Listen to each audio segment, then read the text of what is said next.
You have some narrative in your mind that is so negative that when you look in the mirror, you see somebody worth trashing. You see what's wrong. You pick apart your appearance. And I want to reverse that, because here's the deal about self-confidence. Self-confidence begins with you. You realize the word self is in there, right? I can't give you confidence. I can give you a little boost. I can give you tools. I can encourage you. But confidence is forged in fire. It's something that's within you. And here's the thing I want you to realize about confidence. You are a confident person. That's why you miss feeling that way. You can only miss what you know. You've just been blocked from the feeling of it. And wherever you are right now in your life, I'm telling you, confidence is in there. You just got to figure out how to tap into it. If you're holding on to something that does not serve you, you are making a terrible error. It's going to cause all kinds of problems. You may blame other people or other things. You may blame the situation. It's you are the cause of the problem. The man that told me to pick up this book and read it, Ray Stanford, he had a saying. He used to say to me, Bob, you're the only problem you'll ever have, and you're the only solution. I think it might have taken me 5 years to understand it. But I do understand it. And you know something? I am the only problem I'll ever have, and I am the only solution. Don't hold on to anything that is not serving you. Reject it. You know the beautiful part about having an inductive reasoning factor? That's the part that chooses thoughts. You can accept or reject. The beautiful part of your mind, you can accept or reject anything that comes into your world. Accept or reject it. It's a choice. Don't hold on to anything that is not serving you. If we play the victim role, then we are using our personal power to be helpless. If we decide to accept responsibility, then we don't waste time blaming somebody or something out there.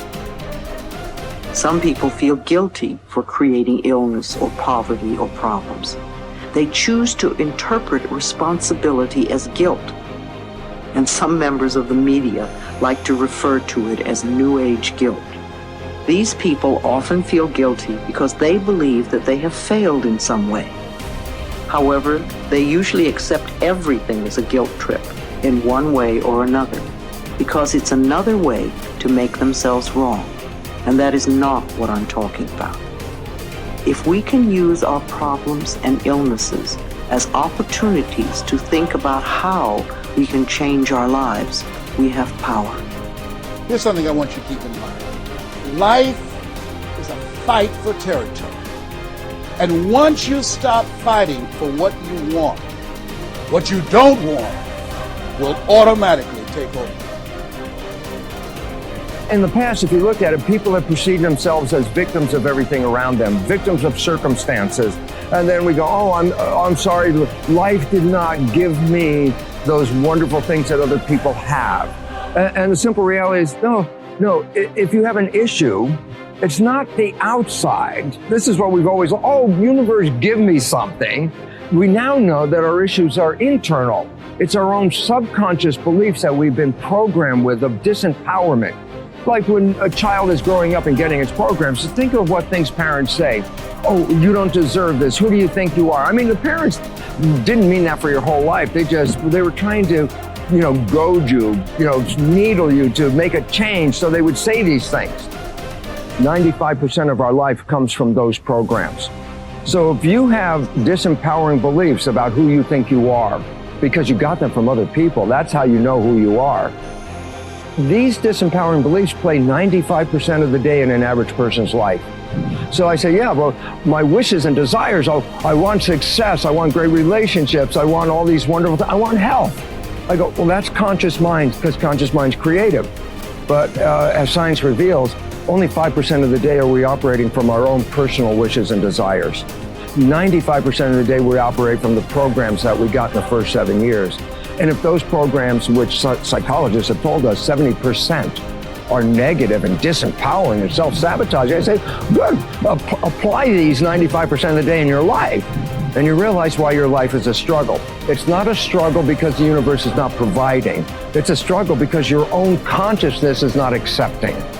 And this is where we have to change. And so getting control of your mind, taking charge of your consciousness is a way of overcoming those limitations. There are many different ways to take this control back in your life.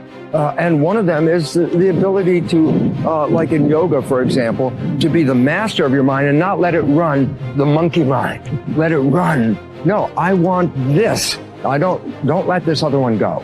And so overcoming the old self allows us to become somebody else. And there is that period of transition. Yeah. I call it the void, where there's just not a lot happening. And you just got to be able to keep going and continuously get to the end of your belief, where most people stop. I just had a fabulous conversation with someone this weekend. Broke through to the other side, and now there's so much magic happening around this person. But she's worthy now to receive it. And that is the key, because the universe only gives us what we think we're worthy of receiving. So we got to become initiated into this and understand that thousands of years of programming that says that we have to change things matter to matter, in three-dimensional reality. And it will take time, but to begin to connect to that resource called the quantum field and create from the field instead of from matter, there's a lot of unlearning that has to go on. You have to really begin to mentally rehearse. Like, so you ask yourself at the end of your day, I do this every day. How'd I do? How'd I do today, bro? How'd you do? Did you do good? Where'd you fall from grace? What was it that caused you to go unconscious for the rest of the day? Like, what was that moment? Now, if you're a student of life, you'll begin to contemplate, well, it was that person that said that thing, then I reacted, or I got this email, or things didn't go my way, and I started feeling angry or frustrated or fearful.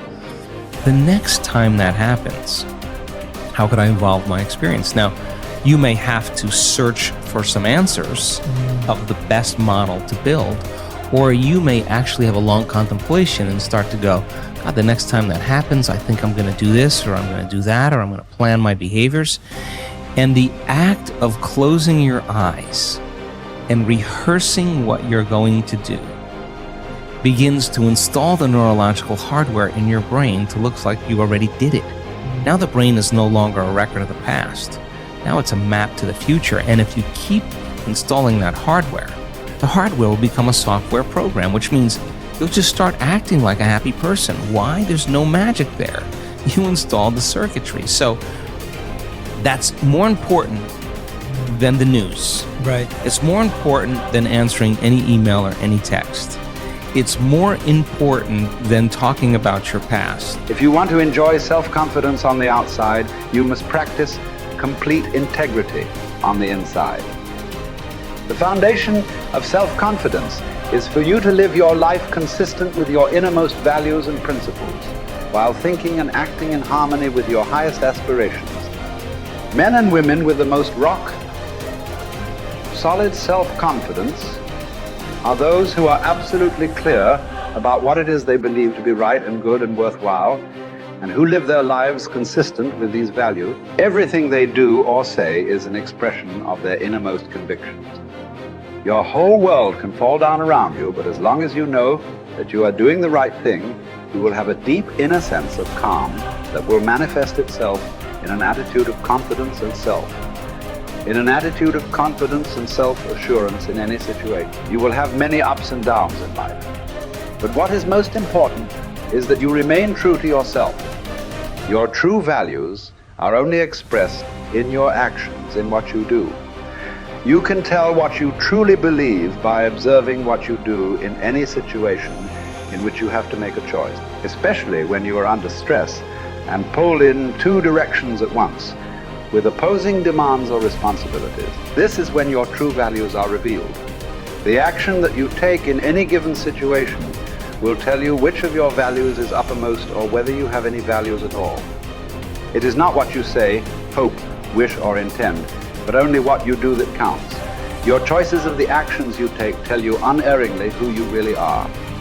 You can develop within yourself a superb set of values by acting as though you already had those values. You can develop integrity and courage and compassion and confidence by behaving as though you already had these qualities. The more you act the part, especially when you demonstrate these qualities under stress or when you feel like doing or saying something else, the more rapidly these qualities become a permanent part of your mental makeup. The more you practice good values, the more rapidly you become a truly superior person. The keys to developing the unshakable self-confidence that will make everything else possible for you are self-control, self-mastery, and self-discipline. Self-confidence can come directly by behaving in a self-confident manner, but more often it comes indirectly by doing and saying the things and practicing the behaviors that lead to self-confidence. The most important self-development behavior is living consistently with your highest values at every opportunity